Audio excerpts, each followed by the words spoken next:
The desperate gambit. The observation deck of the Terra's Hope hummed with nervous energy as Captain Kane studied the swirling storms of GX591 through reinforced viewports. The planet below looked like a nightmare painted in crimson and gold. Endless hurricanes carved through continents, while volcanic chains spewed molten rock into perpetually dark skies. "Sir, the Galactic Council's final transmission just came through," reported Communications Officer Wells, her voice tight with barely controlled fear. "They're giving us 72 hours before the fleet arrives." After that, she didn't need to finish.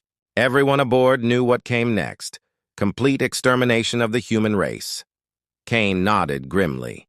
3 months ago, humanity had made first contact with the Galactic Council, a collection of over 400 alien civilizations that had ruled the galaxy for millennia.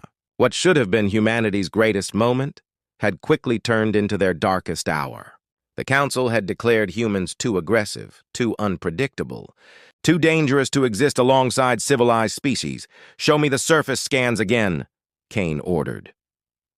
The holographic display flickered to life, revealing a world that defied comprehension. Surface temperatures ranged from -40 degrees Celsius in the polar regions to over 600 degrees near the equatorial volcanic belts. The atmosphere was a toxic soup of methane, sulfur compounds, and radiation that would kill most galactic species within minutes. Gravity was 1.8 times Earth standard. The wildlife readings showed creatures that seemed more like living weapons than animals.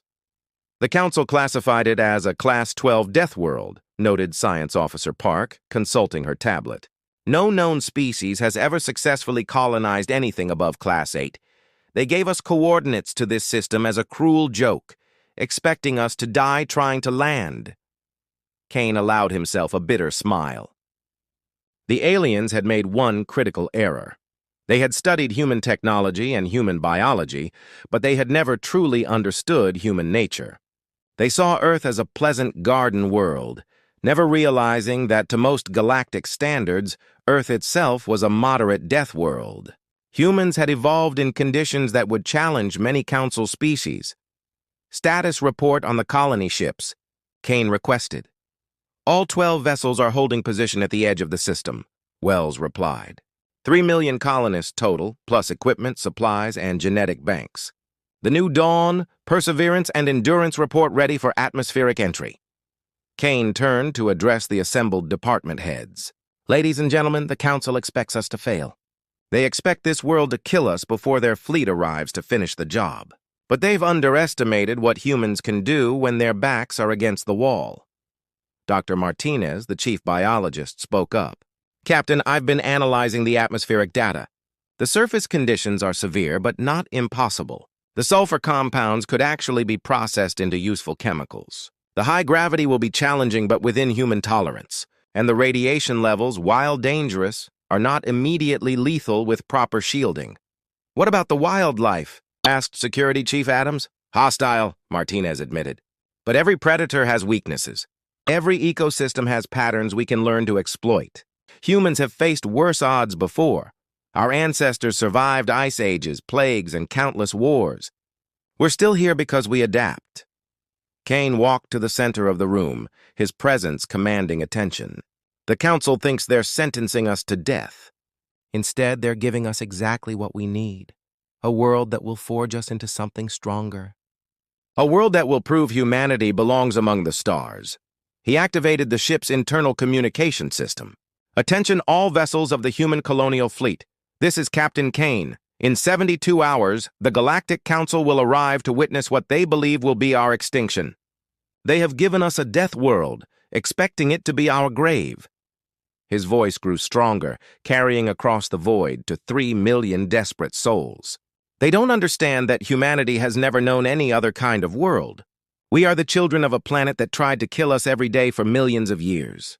We survived predators that could crush us, diseases that decimated our numbers, ice ages that buried continents, and our own nature that drove us to constant warfare. GX591 is not our grave, it is our forge. We will not merely survive this world. We will master it. We will turn its dangers into weapons, its poisons into medicine, its storms into power. And when the council arrives expecting to find our bones, they will instead find something they never anticipated, humans who have grown stronger by embracing the impossible. Kane paused, letting his words sink in. All ships prepare for descent. We have a death world to conquer. First contact with Hell. The first colony ship to breach GX591's atmosphere was the New Dawn, carrying 500 of humanity's best engineers and survival specialists. Captain Miller gripped his command chair as the ship bucked and rolled through the toxic storm. Clouds that perpetually shrouded the planet's surface, hull temperature, rising past safe limits, reported Engineer Thompson, sweat beading on his forehead despite the ship's cooling systems. The atmospheric friction is worse than our models predicted. Through the viewports, the colonists caught their first glimpse of their new home. Lightning arced between mountains of black volcanic glass, while rivers of lava carved glowing channels through the landscape. In the distance, something massive moved through the sulphurous fog, a creature easily the size of a city block, its hide gleaming with metallic scales. Landing Zone Alpha is compromised, announced Navigator Ross. Seismic activity just opened a fissure right through the planned site, switching to backup location Beta. Landing Zone Beta proved no better. As the New Dawn descended toward a relatively flat plateau, the ground itself seemed to come alive. What had appeared to be solid rock on the sensors revealed itself as the shell of some enormous buried creature that began thrashing at the ship's approach. All landing zones are hostile, Miller announced grimly. We're going to have to make our own.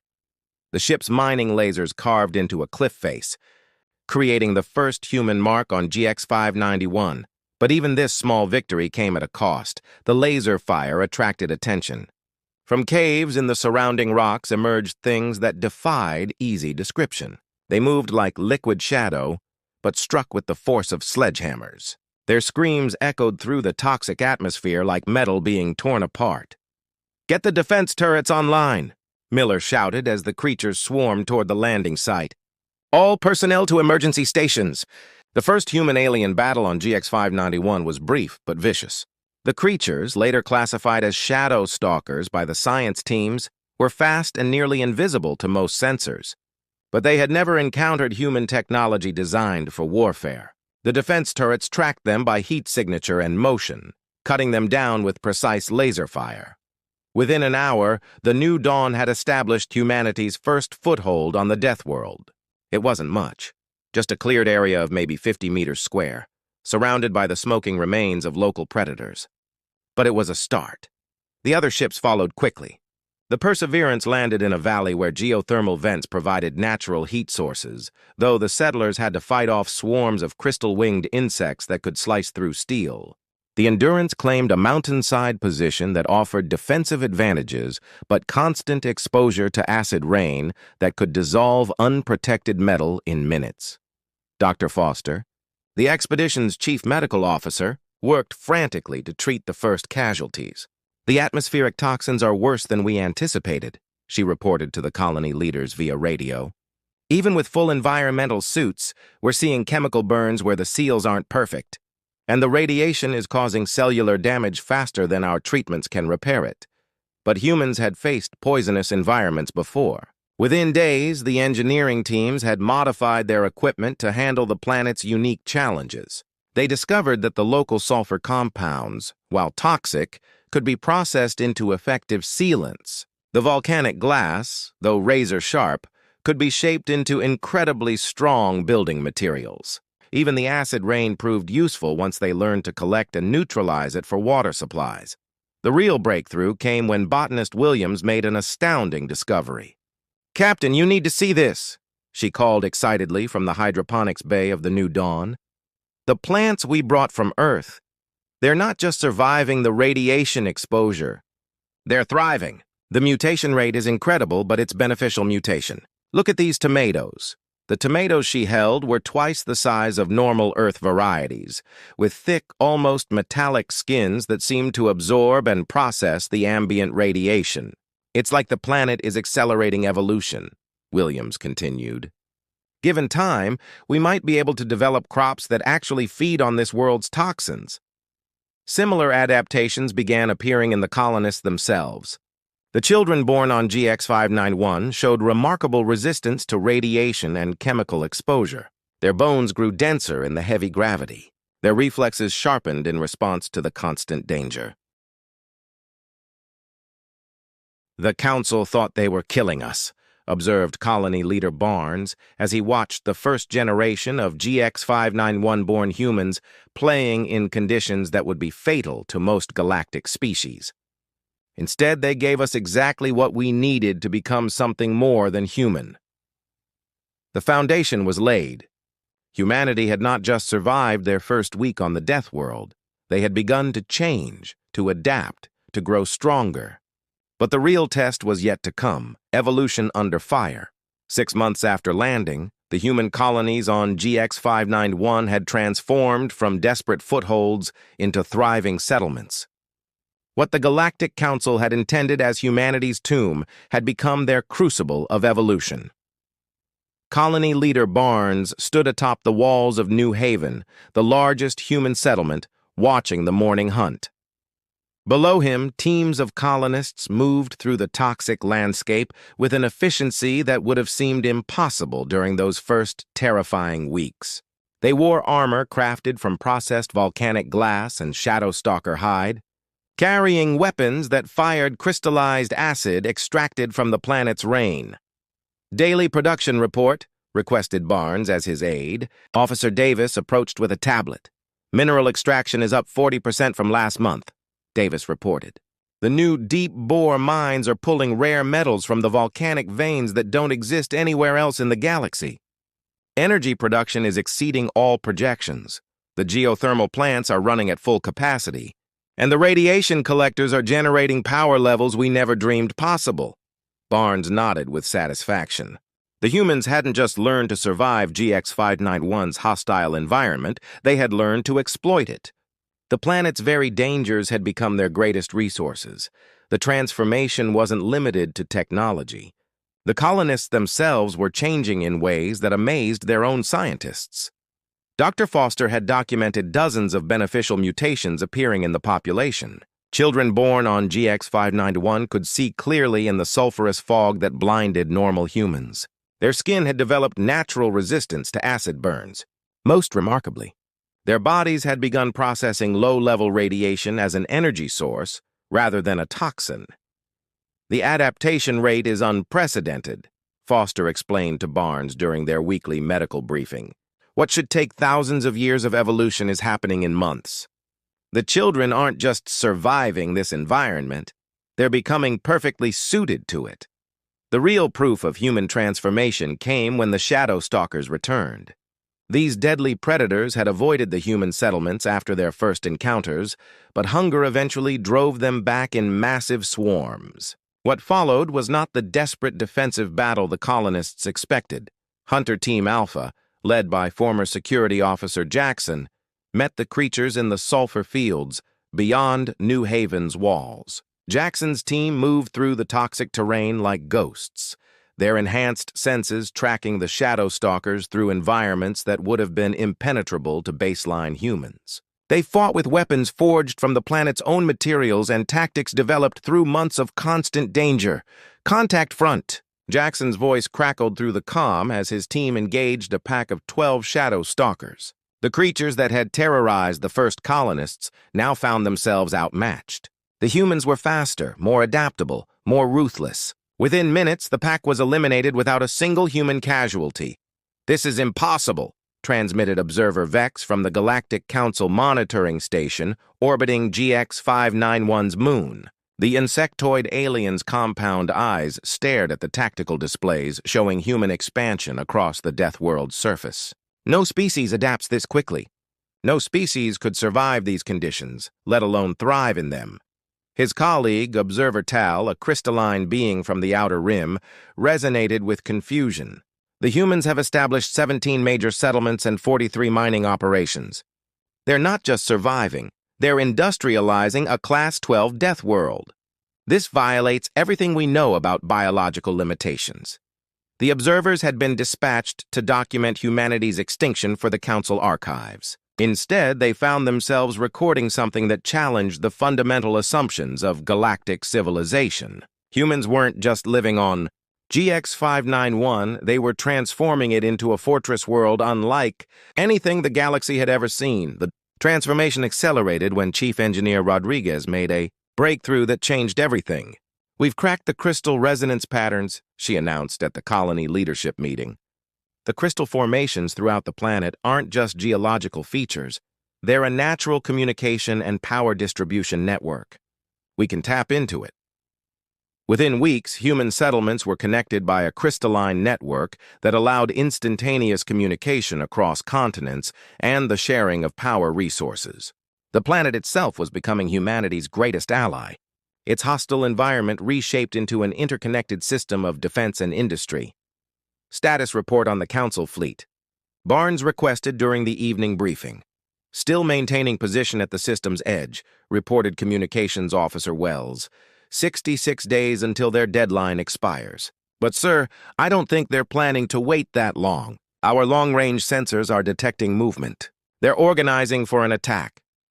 Barnes smiled grimly as he looked out over the transformed landscape of New Haven.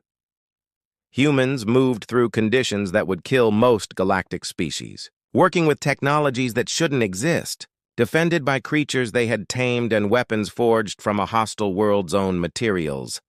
"Let them come," he said quietly. They wanted to see what humanity becomes when pushed to the edge. They're about to find out.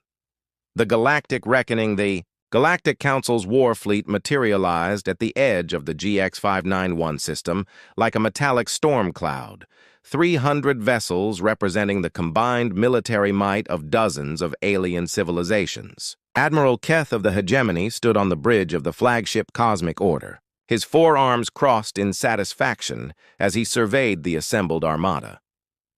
"Final scans of the human settlements," Keth commanded his tactical officer. "A slug-like being from the core worlds.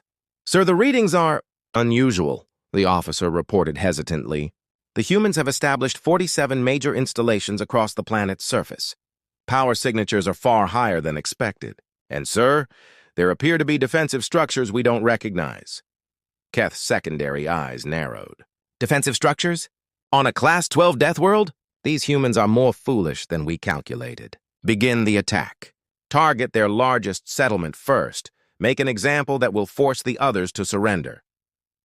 The first wave of the assault consisted of 50 Council fighter craft, their energy weapons charged and targeting systems locked onto New Haven. The pilots, veterans of dozens of pacification campaigns, expected to face primitive human resistance, hastily constructed barriers, and outdated weapons.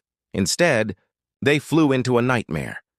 The sky above New Haven erupted with defensive fire unlike anything in the Council's military databases. Crystalline spires that had seemed like natural formations revealed themselves as massive energy cannons, drawing power directly from the planet's volcanic core. Streams of weaponized acid, the same corrosive rain that fell naturally on GX591, arced through the atmosphere with impossible accuracy.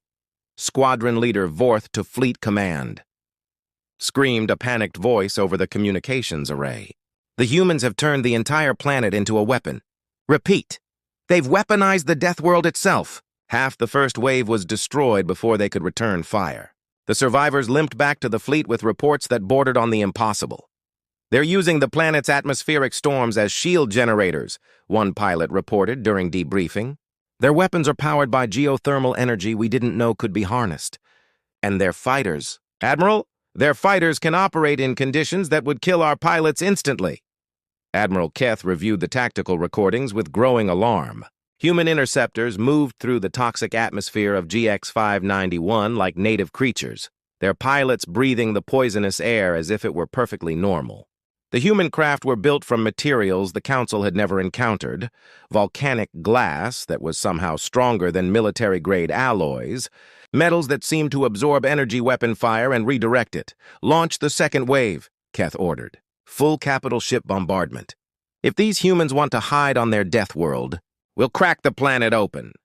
The Council's heavy cruisers moved into bombardment position and unleashed their main batteries, energy beams, capable of burning away mountain ranges and turning cities to vapor. The weapons struck GX591's, surface with enough force to devastate continents. The planet absorbed the attack and responded. What the Council had never understood was that GX591's violent surface was only a small part of a much larger system. The planet's core was a massive crystalline formation that had been shaped by millions of years of volcanic activity into a natural reactor. The human colonists hadn't just learned to survive on this world, they had learned to partner with it. The energy from the Council's bombardment was channeled through the crystal network, amplified by the planet's natural processes, and redirected back at the attacking fleet. Beams of pure force erupted from the surface, striking Council vessels with their own weapons multiplied tenfold. "Impossible!" Keth roared as 3 of his heavy cruisers were vaporized in the counterattack. "No species can weaponize an entire planet. This violates the fundamental laws of warfare." But humanity had never been bound by the Council's understanding of what was possible. From hidden positions throughout the system, human ships began their own assault. These weren't the desperate refugee vessels that had arrived months earlier. These were warships forged in the crucible of GX591, built with technologies that shouldn't exist and crewed by humans who had evolved beyond the Council's comprehension. Captain Miller, now commanding the battlecruiser Deathworld's Fury, led the human fleet into the heart of the Council Armada. His ship's hull was layered with processed Shadow Stalker hide that made it nearly invisible to sensors.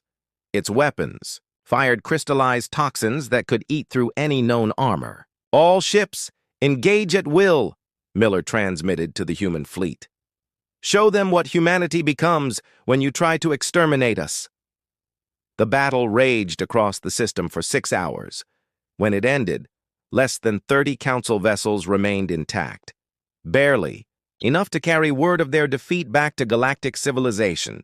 Admiral Keth, his flagship crippled and his fleet destroyed, transmitted a final message before retreating. "Command, this is Admiral Keth. The human extermination mission has failed. Repeat, mission failure. The Deathworld has created something we cannot defeat. Deathworld Ascension, How Humanity Conquered GX591. Against all odds. Lords of the Deathworld, 2 years after the Council's failed extermination attempt, GX591 had become the most feared system in known space. What had once been dismissed as an uninhabitable wasteland was now humanity's fortress capital, a world that had forged a species into something the galaxy had never seen before. Ambassador Cole stood in the crystalline spire that served as humanity's diplomatic center, watching as yet another alien delegation approached through the toxic storms surrounding New Haven. These weren't conquerors or exterminators. These were supplicants, species seeking humanity's protection from the very council that had once tried to destroy them. "The Altarian Republic requests an audience," reported Communications Officer Martinez, her enhanced vocal cords easily handling the planet's acidic atmosphere without protective gear. "They're offering exclusive mining rights to their entire star system in exchange for a defense pact." Cole nodded, reviewing the data on his tablet. The Altarians were the 15th species this month to approach humanity with similar offers. Word had spread quickly through the galaxy about what humans had accomplished on their Deathworld. Species that had cowered before Council authority for millennia were beginning to see humanity as their salvation. "Schedule them for tomorrow," Cole decided. "After the Colonian delegation and before the Outer Rim Coalition meeting." Through the spire's transparent walls, Cole could see the transformed landscape of GX591. The planet that had been intended as humanity's grave had become their greatest achievement. Crystalline cities rose from volcanic plains, their structures incorporating the planet's natural energy flows to create buildings that were both beautiful and impregnable. The toxic atmosphere that had nearly killed the first colonists now served as perfect protection against any species that hadn't evolved to handle extreme environments. In the distance, human children played in conditions that would be instantly fatal to most galactic life. They breathed methane-laced air as easily as oxygen. their enhanced physiology processing the planet's radiation as a natural energy source. These weren't the desperate refugees who had fled Earth. These were the first generation of something entirely new. Dr. Foster, now the head of Human Evolutionary Studies, joined Cole at the observation window. Her own transformation was remarkable. Skin that gleamed with a metallic sheen, eyes that could see clearly through the sulfurous fog, reflexes enhanced by constant exposure to the planet's dangers. "The genetic analysis results are in," she reported. "The children born here aren't just adapted to Deathworld conditions. They're actively improving with each generation. Intelligence is up 20% across the board. Physical capabilities, that would have been superhuman on Earth, are now baseline normal. And the symbiotic relationship with the planet's crystal network is getting stronger." Cole smiled as he watched a group of human teenagers racing through the acid rain, their laughter echoing off the crystalline spires. "The Council wanted to know what humanity would become if pushed to the edge. I wonder if they're satisfied with their answer." The answer came that very day, delivered by the remnants of the Council's government. "Humanity," transmitted Elder Vac from the Council's capital world, his voice carrying the weight of absolute defeat. "The Galactic Council formally withdraws all claims of authority over human space. We acknowledge your right to exist and govern yourselves as you see fit." It was a complete surrender disguised as diplomacy. The Council, which had ruled the boss galaxy for thousands of years, was officially backing down from a species they had tried to exterminate less than 3 years earlier. "Furthermore," Vac continued, his words carefully chosen, "the Council wishes to establish formal diplomatic relations with humanity. We have reconsidered our initial assessment of your species. Perhaps coexistence is possible after all." Cole exchanged glances with the other human leaders present. They all understood what wasn't being said. The Council was terrified. Humanity had done the impossible, survived the unsurvivable, and emerged stronger than anyone had thought possible. "Tell the Council," Cole responded, "that humanity accepts their withdrawal from our space. As for diplomatic relations, we'll consider their request after appropriate discussions with our allies." Those allies now numbered in the dozens, species that had chosen to stand with humanity rather than bow to Council authority. The balance of power in the galaxy was shifting, and everyone knew it. Later that evening, Cole stood on the highest balcony of New Haven, looking up at the stars visible through the planet's toxic atmosphere. Somewhere out there, the Council was probably still trying to understand how their perfect extermination plan had created their greatest threat. Humanity had been given a death world and told to die. Instead, they had conquered it, been transformed by it, and emerged as something the galaxy had never seen, a species that didn't just survive in impossible conditions, but thrived in them. The death world had ascended humanity beyond their original limitations, and now the galaxy would have to live with the consequences of that transformation. GX591 was no longer humanity's prison. It was their throne. The end.